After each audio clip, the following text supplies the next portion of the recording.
What do we know about what's leading up to this report? How did we get to this point in time? Well, Tyler, we've seen since August this accumulation of U.S. assets in the southern Caribbean. In early September, we saw the first of these strikes, which have now killed about 75 alleged criminals, alleged drug runners in the southern Caribbean, and also expanded to the Pacific. And we're seeing just now the aircraft carrier Ford arriving to the southern Pacific. And so this is the greatest accumulation of assets we've seen at any point in this process that's been going on for several months now.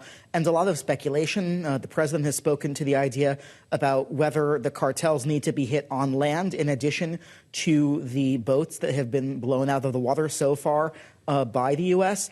And so a lot of attention on this was with Secretary of State Marco Rubio yesterday in Canada at the G7 foreign ministers meeting. He said that his counterparts didn't raise this in meetings, but we know that, for instance, the French foreign minister raised questions about the legality of these strikes to the press. And Secretary Rubio responding that they are protecting the U.S., they are protecting the citizens who have seen hundreds of thousands of people killed by fentanyl overdoses in the last number of years, and that these are foreign terrorist organizations, drawing a line saying we're used to people making the argument that to be a terrorist, it needs to be ideological, but that terrorism isn't necessarily ideological, and that this is terrorism in terms of what this has been doing, disrupting so many hundreds of thousands of lives and killing so many people. You mentioned the idea of potential land attacks, airstrikes, presumably. The United States has a lot of experience with over-the-horizon operations here. Why would we need the biggest aircraft carrier in our arsenal? The strike group that comes with it means an enormous amount of firepower off the coast of Venezuela. What else would we use it for?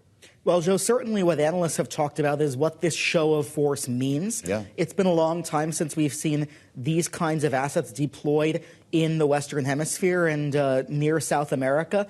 But maybe this is something that we should be becoming more used to, given the priority of the Trump administration on the hemisphere and on stopping drugs.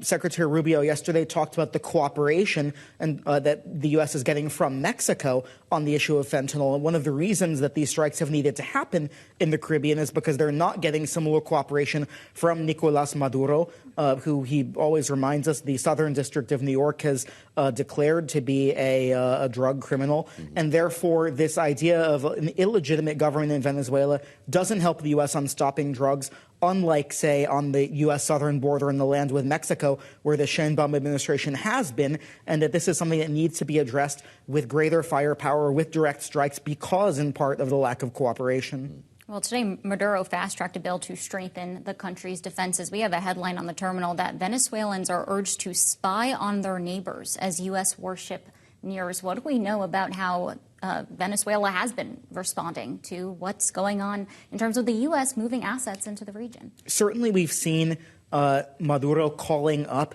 Venezuelan troops and making very public statements about amassing thousands of Venezuelan troops ready to respond. But in fact, Venezuela has a pretty aged capacity in terms of the aircraft that is available to it, and in terms of the capabilities of the Venezuelan army. They certainly have some ability to defend, but when you talk about the kinds of assets and the sophistication and the technical cutting-edge ability of the U.S. assets that have been put in place in the southern Caribbean in recent months, certainly the Venezuelan capabilities pale in comparison to the U.S. military.